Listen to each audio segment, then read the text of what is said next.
Hello friends எல்லாரும் எப்படி இருக்கீங்க? இன்றைக்கி நம்ம வீடியோவில் தீபாவளிக்கு ஸ்பெஷலாக பிஸ்கெட் எப்படி செய்கிறதுன்னு பார்க்கலாம்.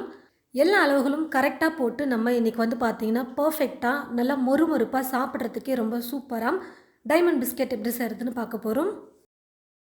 1.5 கிலோ மைதா மாவை எடுத்து சல்லடையில் நல்லா மாவை சலிச்சிட்டு இப்போ நான் எடுத்து வச்சுருக்கேன். தீபாவளிக்கு செய்கிறதுனால கொஞ்சம் அதிக அளவில் பார்த்தீங்கன்னா நம்ம இன்றைக்கி பிஸ்கெட் பண்ண போகிறோம். அப்போ தான் எல்லாருக்கும் கொடுக்கறதுக்கு கரெக்டாக இருக்கும் அப்படின்னு சொல்லிட்டு நான் 1.5 கிலோ அளவுக்கு இப்போ மைதா மாவை அளந்து எடுத்திருக்கேன். இந்த மாதிரி சலிச்சு எடுத்து வச்சுருக்கிற மைதா மாவை ஒரு அகலமான பாத்திரத்துக்கு மாற்றிக்கணும். அப்போ தான் மாவு பசைய கொஞ்சம் ஈஸியாக இருக்கும். 700 கிராம் அளவுக்கு சர்க்கரை நான் அளந்து எடுத்து வச்சுருக்கேன். நீங்கள் மீடியமாக ஸ்வீட் இருந்தால் போதும் நினச்சிங்கன்னா 600 கிராம் அளவுக்கு சர்க்கரை சேர்த்துக்கோங்க. நான் பார்த்தீங்கன்னா எல்லாரும் சாப்பிட்ற அளவுக்கு ஸ்வீட் பார்த்தீங்கன்னா சேர்த்துருக்கேன். 700 கிராம் அளவுக்கு சேர்த்துருக்கேன். 1/2 கிலோ மைதா மாவு எடுக்கணும் அப்படின்னு நினச்சிங்கன்னா நீங்கள் 200லேருந்து 250 கிராம் அளவுக்கு சர்க்கரை சேர்த்துக்கோங்க, கரெக்டாக இருக்கும். கொஞ்சமாக ட்ரை பண்ணணும்னு நினச்சிங்கன்னா இந்த அளவு வச்சு நீங்கள் செய்யுங்க. பிஸ்கெட் ரொம்பவே டேஸ்டியாக உங்களுக்கு கிடைக்கும். இப்போ இந்த சர்க்கரையை நம்ம நல்லா நைஸாக பவுடரை அரைச்சிட்டு அதுக்கப்புறம் மாவோடு சேர்த்து மிக்ஸ் பண்ண போகிறோம். இந்த சர்க்கரையை அரைக்கும் பொழுதே இது கூட ஏலக்காயும் சேர்த்துட்டு நான் அரைச்சிக்க போகிறேன்.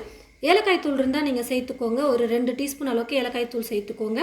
அப்படி இல்லைனா 10 ஏலக்காவை சேர்த்துட்டு அரைச்சிக்கோங்க. நல்லா நைஸாக சர்க்கரையை பவுடர் பண்ணிவிட்டு அதுக்கப்புறம் சேர்க்கும் போது ஈஸியாக இருக்கும் மாவு பிசைஞ்சு நம்ம ஸ்நாக் செய்கிறதுக்கு. பாருங்கள் ஃப்ரெண்ட்ஸ், சர்க்கரையை நல்லா நைஸாக நான் அரைச்சி எடுத்துக்கிட்டேன்.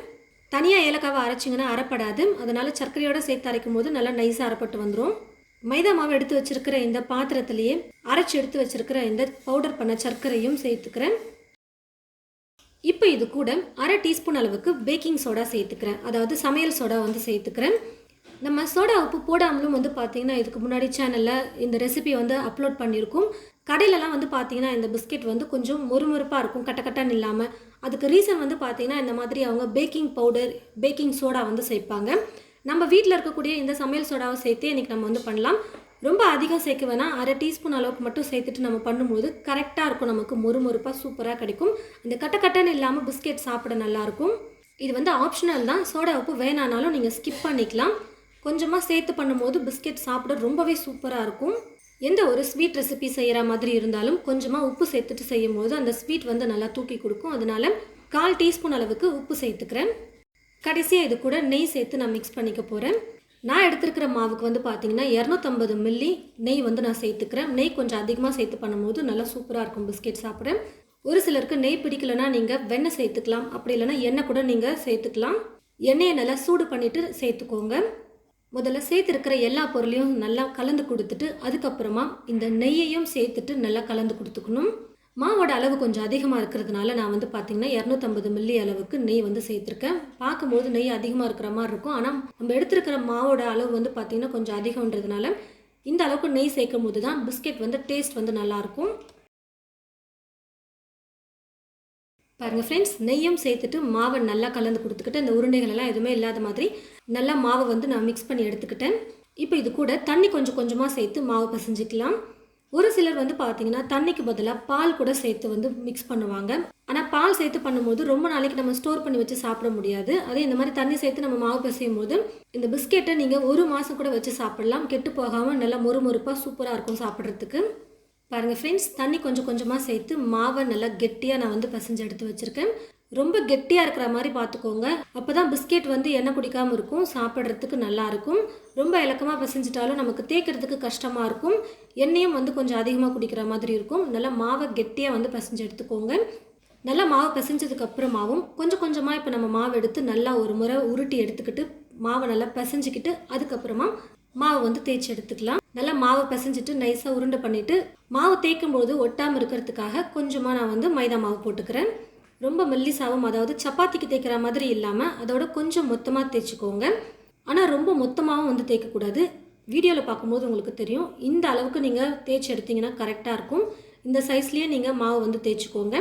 இந்த ஓரங்கள் எல்லாத்தையும் கட் பண்ணி எடுத்துகிட்டு அதுக்கப்புறம் நம்ம பீஸ் போட்டுக்கலாம். உங்களுக்கு எந்த மாதிரி ஷேப் பிடிச்சிருக்கோ அந்த மாதிரி நீங்கள் கட் பண்ணிக்கலாம். அதாவது ஸ்கொயர் ஷேப்லேயும் பண்ணிக்கலாம், அப்படி இல்லைனா டைமண்ட் ஷேப்லேயும் நம்ம கட் பண்ணிக்கலாம். அது நம்மளோட விருப்பம் தான்.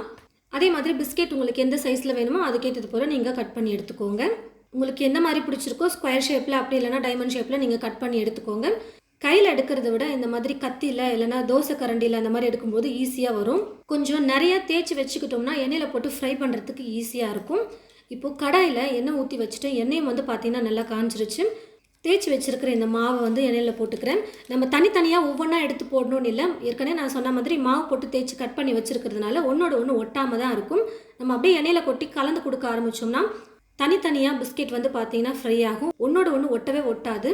எண்ணெய் நல்லா காஞ்சதுக்கப்புறமா கொஞ்சம் லைட்டாக வந்து பார்த்திங்கன்னா குறைச்சிக்கிறேன். அதுக்காக ரொம்ப ஸ்டவ்வை குறைக்கக்கூடாது. சும்மா லைட்டாக குறைச்சா போதும். ரொம்ப ஸ்டவ்வை குறைச்சி வச்சுட்டு குக் பண்ணாலும் எண்ணெய் வந்து அதிகமாக குடிச்சிடும் பிஸ்கெட்டில். ரொம்ப தீ ஃபுல்லாக வச்சுட்டு பண்ணும்போதும் சீக்கிரம் கலர் வந்துடும் மேலெல்லாம். ஆனால் உள்ளே வந்து மாவு வெந்திருக்காது. பிஸ்கெட் சாப்பிட டேஸ்ட் நல்லா இருக்காது. இந்த டிப்ஸை கண்டிப்பாக நீங்கள் பார்த்து கரெக்டாக ஃபாலோ பண்ணுங்கள். கரண்டி வச்சு நம்ம கலந்து கொடுத்துட்டே இருக்கும்போது நல்லா ஈவனாக பிஸ்கெட் வந்து பார்த்திங்கன்னா ஒரே மாதிரி கலர் மாறி வந்திருக்கும். பிஸ்கெட்டும் நல்லா குக் ஆகிட்டு வரும். பாருங்கள் ஃப்ரெண்ட்ஸ், மேலே நல்லா கலர் மாறி வந்துருச்சு. ரொம்பவும் கலர் மாறணும்னு சொல்லிட்டு விட்டுறாதீங்க, தீஞ்சிடும். அப்புறம் பிஸ்கெட் சாப்பிட டேஸ்ட் நல்லா இருக்காது. முதல்ல மாவு சேர்க்கும் போது நல்லா கொதிச்சுட்ருக்கும். இப்போ பாருங்கள் அந்த கொதியெல்லாம் ஓரளவுக்கு அடங்கி வந்துருச்சு. பிஸ்கெட் வந்து நல்லா வெந்து வந்திருக்கு. இப்போ இந்த மாதிரி ஒரு வடிகரண்டியில் நான் எடுத்துக்கிறேன். இருக்கிற எக்ஸ்ட்ரா எண்ணெய் நல்லா வடிஞ்சு வந்துடும். அப்போ பிஸ்கெட் சாப்பிட நல்லாயிருக்கும். இதே மாதிரி மீதி இருக்கிற எல்லா மாவையும் நான் தேய்ச்சி டைமண்ட் ஷேப்பில் சின்ன சின்னதாக கட் பண்ணி எண்ணெயில் போட்டு நான் ஃப்ரை பண்ணி எடுத்துக்கிறேன். மாவு மட்டும் பிசைஞ்சு எடுத்துக்கிட்டால் போதும். ரொம்ப ஈஸியாக டக்கு டக்கு நம்ம தேய்ச்சி எண்ணெயில் போட்டு ஃப்ரை பண்ணி எடுத்துக்கலாம். ரொம்ப ஈஸியாக சீக்கிரமாக பிஸ்கெட் வந்து ரெடி ஆகிடும். பாருங்கள் ஃப்ரெண்ட்ஸ், எடுத்திருந்த எல்லா மாவையும் நான் வந்து பிஸ்கெட் செஞ்சு எடுத்துக்கிட்டேன். நல்ல மொறுமொறுப்பாக சாப்பிடவே ரொம்ப சூப்பராக பிஸ்கெட் வந்து ரெடி பண்ணியாச்சு. ரொம்ப மொத்தமாக போட்டுட்டிங்கன்னா கொஞ்சம் தீயை குறைச்சி வச்சுட்டு ரொம்ப நேரம் டைம் எடுத்து நம்ம குக் பண்ணுற மாதிரி இருக்கும். அப்போ தான் மாவு வந்து உள்ளெல்லாம் பிஸ்கெட் உள்ளே நல்லா வெந்து வந்திருக்கும். சாப்பிட நல்லாயிருக்கும். ஓரளவுக்கு கொஞ்சம் மெல்லிசாக இந்த மாதிரி நான் தேய்ச்சிருக்கிற மாதிரி நீங்கள் தேய்ச்சி செய்யும் போது பிஸ்கெட் வந்து சாப்பிட நல்லாயிருக்கும். நல்லா மொறுமொறுப்பாக உள்ள மாவு நல்லா வெந்திருக்கும். எல்லா பிஸ்கெட்டையும் செஞ்சதுக்கப்புறமா நான் வெயிட் போட்டதில் வந்து பார்த்தீங்கன்னா மொத்தமாக 2 கிலோ 600 கிராம் அளவுக்கு வந்திருக்கு. 1.5 கிலோ மைதா மாவுக்கு கிட்டத்தட்ட 2.5 கிலோ அளவுக்கு நமக்கு பிஸ்கெட் வந்து கிடச்சிது. கடையிலலாம் வாங்காமல் நம்ம வீட்லேயே செய்யும் போது ரொம்பவே லாபம்.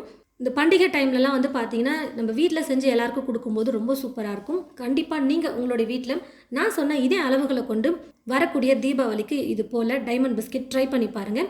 ட்ரை பண்ணி பார்த்துட்டு எப்படி இருக்குன்னு சொல்லிட்டு மறக்காமல் கமெண்ட் பாக்ஸில் வந்து கமெண்ட் பண்ணுங்கள். இந்த வீடியோவை மற்றவங்களுக்கும் ஷேர் பண்ணுங்கள். இது போல் நிறைய ரெசிபீஸ் பார்க்க தமிழ் ஃபுட் மசாலா சேனலை மறக்காமல் சப்ஸ்கிரைப் பண்ணிக்கோங்க. கூடவே பக்கத்தில் இருக்கிற பெல் ஐக்கானை கிளிக் பண்ண மறந்துடாதீங்க. தேங்க்யூ.